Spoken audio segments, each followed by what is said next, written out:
In the late 70s and early 80s, Bryant Park in Midtown Manhattan was a notorious hotspot for crime and drug use. Everyone avoided it, and that only led to more neglect and deterioration. The city needed to transform Bryant Park into a safe, inviting, and vibrant public space. But they'd already tried conventional urban planning. Now that wasn't going to do it. They needed something different.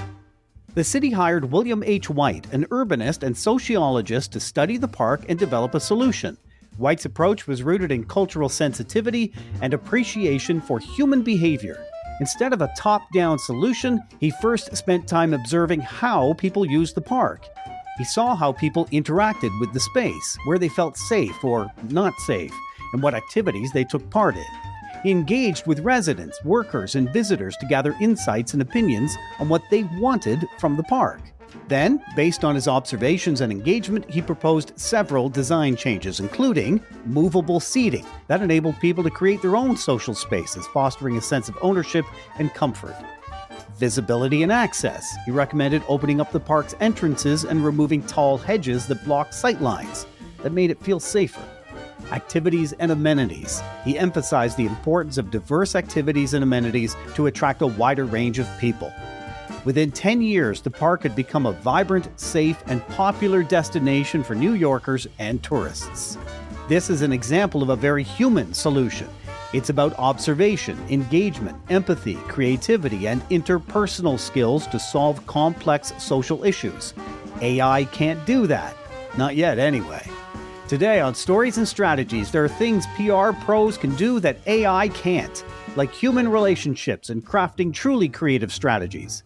But there are also things AI can do that make our day a walk in the park.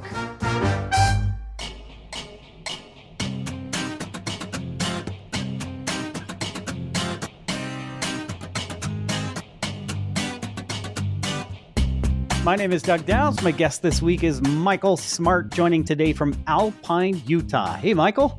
Hey, Doug. Thanks for having me.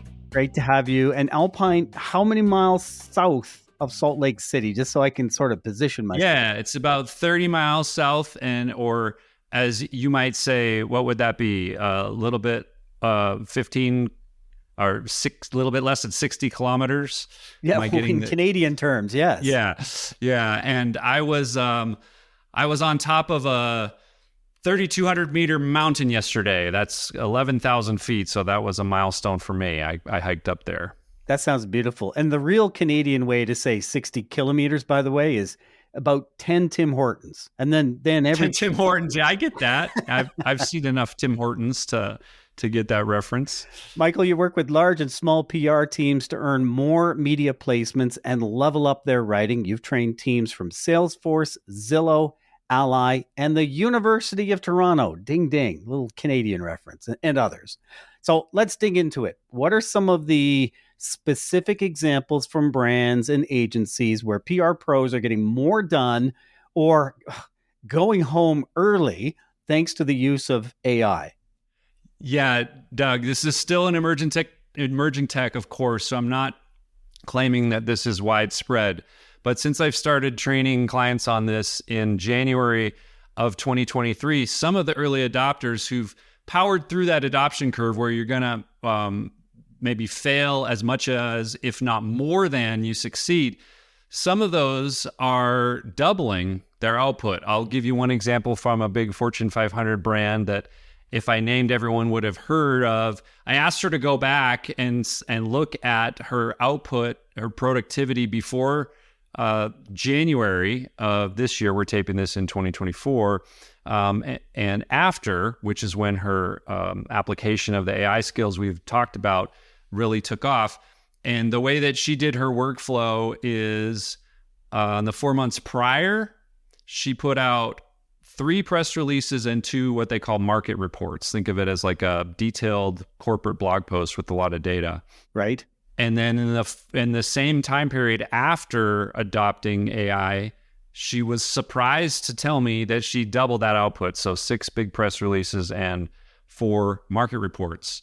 The go home early reference makes me think of an independent PR pro. So she runs her own agency, just her. And she wrote to me and said, yeah, I had this client request, wanted me to do a video script. It's not something I normally do, but I took output that I had created for that client before, add ChatGPT, format it into a video script. It took 3 hours less than I thought it would take. So I left early and went sailing. Oh, nice. Yeah, she's in the San Francisco Bay Area. And when we say use AI, is ChatGPT kind of it, or are you hearing about other tools and other software folks are using? Well, we're taping this in early August, and the word on the street is that Anthropic's model, Claude 3.5 Sonnet, that they just released last month, has slightly overtaken ChatGPT 4 and 4.0. Overtaken? In terms of the type of work that most PR and marketing pros would do, creating content and copy with text. The idea that the assumption is that OpenAI won't let that linger, that they'll come out with either ChatGPT 5 or some sort of improvement pretty soon because they don't like being number 2. Oh, no kidding. And just dropping a value nugget right there, right at the top of the episode. That's beautiful. We aim to please. You don't bring slouches onto your podcast, so I have a high bar to live up to. You passed the vetting process, I must admit. Yeah. So, all right, we get more done. My experience, especially working corporate side, is my reward for getting more done is more work. I get more work. Yeah. So how does that help? Yeah, great point. So, I mean, I could talk about this way longer than the time allotted, and that is how PR pros in particular we've backed ourselves into a corner by assigning the value we delivered. We do this in our own head, correlating that value with the amount of time and effort it takes to create the value. So in the long term, we're going to have to make a big shift to value-based billing from vendors. We can set that aside and come back to it. You asked about it in a corporate context. You got 2 options. And I'll cite a study that Boston Consulting Group did in conjunction with some Ivy League schools like Harvard and also MIT. They had over 700 fancy white shoes consultants, and they tracked them doing fancy consulting tasks. Half used ChatGPT, half didn't. The ChatGPT users had about a 37% productivity gain and produced higher quality work. So when I talk to my clients, I talk about, what are you going to do with your extra 37%? Are you going to set boundaries? And maybe you work from home some of the week and you're going to keep delivering, keep delivering what you're expected to, meeting bosses' expectations, earning your same salary, providing the same value, but this week maybe knocking off 2 or 3 hours to watch the Olympics. Or what most people say is they're going to deliver 137%. And the key is there, you got to make sure you get rewarded in terms of compensation. The assumption being, if you're providing 37% more value to your employer, then you deserve to be compensated accordingly. Okay, let me ask a question in my really simple Dougie terms. If I, before, was it November 2022, right? Before that, if I had a client for whom I wrote a newsletter or blog article once a week, and it took me 2 hours, did some research, did some writing, fine-tuned it, 2 hours for a decent, really good blog post. If now it's taking me, let's say 20 minutes, because I'm ingrained into the company and I can inform ChatGPT on how to write it, do I charge them for 20 minutes? Do I charge them for 2 hours? Or do I charge them this value-based hybrid? And how do I come to the conclusion on what that is? Yeah, I'll answer that kind of practically so your listeners can apply their mindset, and then I'll answer it the way I recommend the best practice and where I believe that we're going to be all ending up, but not for some years. If you really look inside yourself and you were raised with like a Victorian work ethic that you equal the amount of effort and sacrifice that you put into things, you're probably going to feel guilty charging the same rate if it takes you, sorry, I forgot the numbers you gave, so I'll just say it takes you 25% of the time. Whereas in reality, the way business works, if you work for a small enough business, you just need to charge what the value is, and the value ought to be the same if it's the same quality to the end user. I'll use a real life example. I'm a former newspaper journalist. I'm a terrible visual communicator, so I use a designer to help me with my slide decks. I have a desired outcome in my head when I send something to him. We've been working together for years. And when he delivers me that desired outcome, I'm happy. And I expect that I would pay him the same as I did last year. I don't know or care if he's using generative AI to do that. In the same way that I've never cared that my accountant uses software to do my taxes. That's right. I don't know how to use that software, and I wouldn't know what the right output, I wouldn't recognize the right output.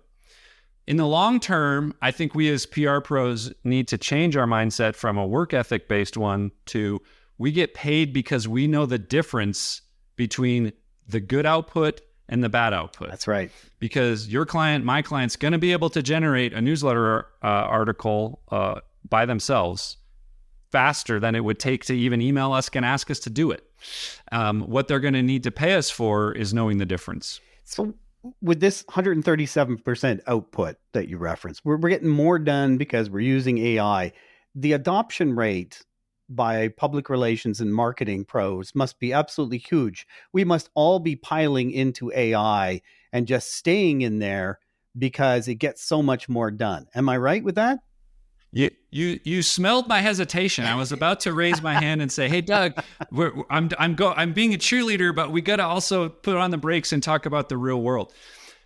No, your question is apt because no, that's not happening. In fact, it's a year. The Michael Smart of a year ago would be very surprised by that, but the Michael Smart of now realizes human nature is we're not going to take most people believe 8 to 10 to 12 hours of hitting our head against the wall and failing that it takes to really learn what these tools can do and what they can't. It's not intuitive, and I'll give some examples. It's not intuitive. You think it's good at this one thing, you think it'd be good at this other, and it's not. And so it can be very frustrating, and I get that. Most PR pros who don't get paid to experiment with new technologies and train other people on them, that's my job. Most PR pros are just trying to get their job done, right? So most of them heard all this hype. You mentioned November 2022, that spring, the next year, the hype was this is amazing. And when we tried it out, it sounded like a 10th grader on amphetamines. We're like, there's no way I could turn in this drivel at work.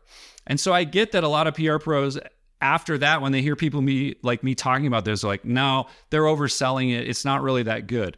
The reason I'm so bullish on it is it boils down to two principles. One, the technology has improved a lot. ChatGPT 3 compared to ChatGPT 4.0, night and day. By the way, the best models are now free to use. You used to have to pay the $20 to get the best model. You can use it free, just a throttled, limited number of prompts a day. And then the other reason why I understand where those pros are missing is they're missing just a little bit of some training and tutorial and know-how, and maybe we can get into that if you want. So is it? Yeah, let's do that, because is it a resistance to the initial learning? And I empathize with that. I'm 57, going to be 58 in a short period of time. There are lots of things where, you know what? I don't want to DIY this anymore. I don't want to look on the app to figure out the labyrinth of steps I need to get this done. I want to pick up the phone and talk to a human and understand how I'm supposed to negotiate my way through this and have them talk me through it. That's faster for me. I get that the company doesn't want to do it because it costs them money. So is that what we're seeing? Is this initial resistance to the up curve in learning on how to use AI properly? I might have said resistance, and if I did, I shouldn't, because it's more just inertia. Yeah. You know, I'm good at my job. I've done it this way for 5, 10, 15, 20 years. I looked at this and it didn't help me do my job better. So why should I take those 8 to 10 hours until I see dramatic differences? If it's okay, Doug, I'll give a couple examples where folks maybe could, without any risk and with a very limited time investment, see some differences, some improvements, and then I'll tell you guys some examples where you could see some dramatic differences. So the by far the two most common use cases where I see PR pros applying generative AI effectively, the first one is headlines and subject lines. And this avoids two of the biggest risks that PR pros are worried about, one of which is hallucination, and the other is some sort of copyright violation. I don't really get that second one, but it's out there. It's really common. And so if you paste in the content of your press release or of your draft email and ask for 5 or 10 proposed headlines or subject lines, it's going to draw from that content right there. It doesn't have to go out. It won't make anything up. It doesn't have to pull from anybody else's IP.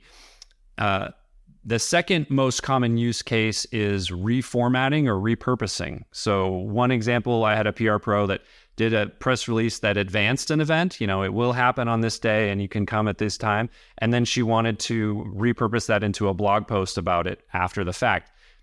It's not a heavy lift, right? You or I could do that pretty quickly without a lot of brain power, but the AI does it instantly and you just skim it once and it's done in less than 3 minutes. Other repurposing is taking a press release or a blog post and asking for 5 versions of LinkedIn posts based on that. So those are all quick and easy. Where the advantage comes is when the PR pro, instead of just asking for a headline, you could challenge it and say, give me 5 headlines that will challenge public relations professionals who subscribe to my newsletter. Give me 5 headlines that would reassure public relations. You see, like the more precise and specific, the more variance you get, the more you can choose from. And then if we go up the learning curve all the way, I've got some PR pros who've built custom GPTs, which is a lot easier than it sounds. What we've done, yeah. It's basically like a saved prompt that pulls from examples that you give it, where they've given the custom GPT 11, 15 examples of them writing a case study for a certain client in a certain voice with some instructions that they developed over a period of like an hour or 2 of trial and error. And then they just paste in the transcript with the client interview, and then GPT writes a 1,000-word case study. Does everything else, yeah. Yeah, those are rare. Those are the exceptions, but that's where we're moving, and that's where we're going to get. And so that's why the questions you're asking about value-based billing and all that stuff are really important for us to start thinking about. Absolutely. Because it'll happen faster than we think it will. Well, and I will admit, in the creation of this podcast, a podcast is perfect. You have a 20-minute conversation. I've got how many 500-word blogs if I want to write them, depending on, did we compartmentalize our discussion? I've got how many social posts I can create, all kinds of things. And I use generated AI kind of as a work buddy, where it does the initial drafts for me, and I'll inform my work buddy, like you said, something that challenges PR professionals, something that will surprise, make the first sentence short and compelling, that kind of instruction. But I use it like a work buddy. You have an amazing newsletter. Do you do something similar in the creation of your newsletter? Because it doesn't read that way. It reads like I'm reading Michael. Great question. I think a good way to answer that will be if I share what I've sort of determined out of these AI and PR user personalities. Would that be okay? Yeah. Think of these as kind of like avatars. And the use case that you're talking about is a relationship building. And I'm going to call it 1-to-1, even though my newsletter goes to 14,000 people.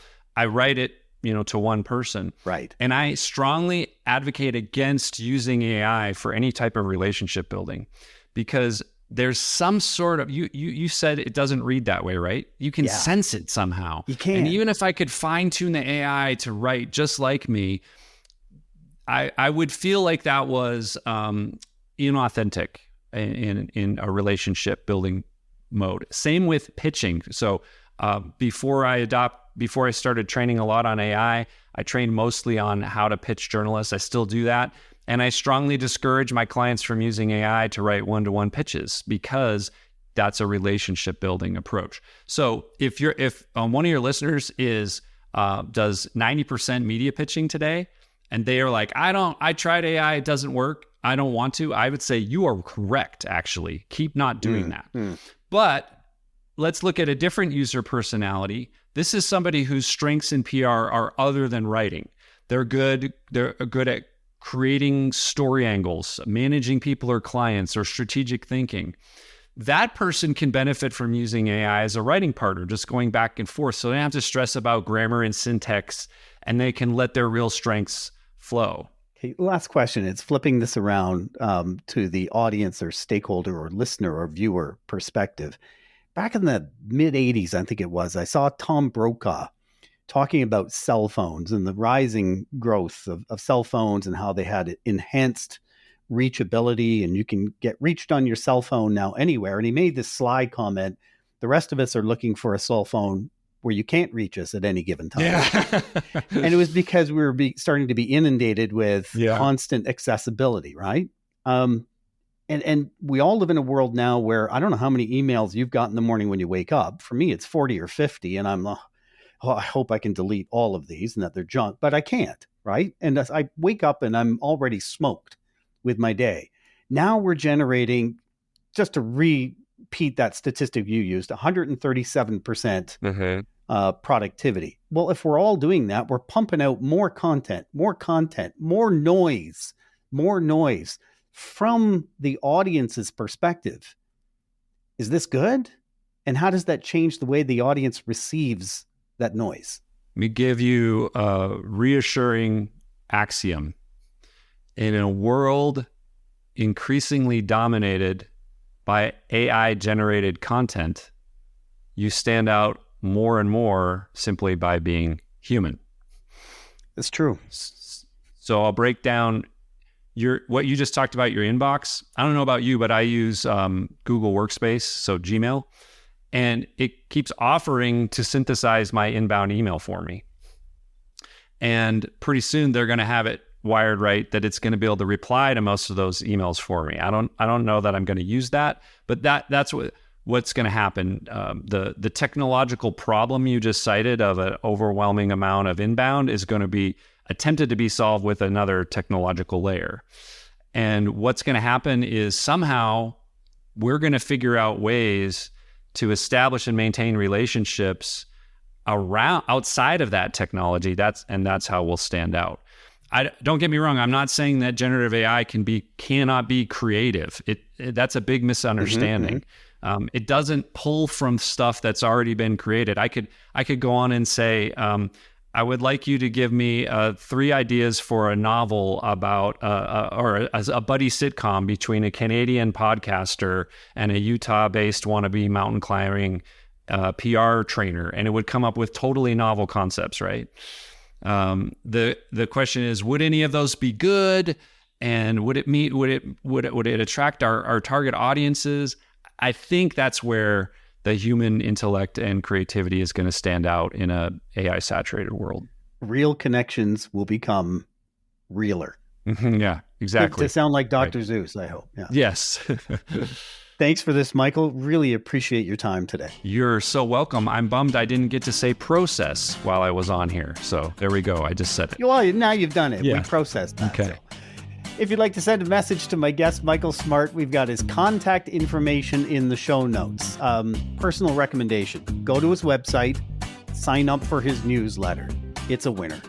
Stories and Strategies is a co-production of JGR Communications and Stories and Strategies podcast. If you like this episode, please leave a rating, possibly a review. That's human interaction. It's real. It's organic. It helps the podcast. Check out our YouTube channel. Segments from this episode are available in video. Thanks as always to our producer, Emily Page. And lastly, do us a favor. Again, to this human thing, forward this episode to one friend. Thanks for listening.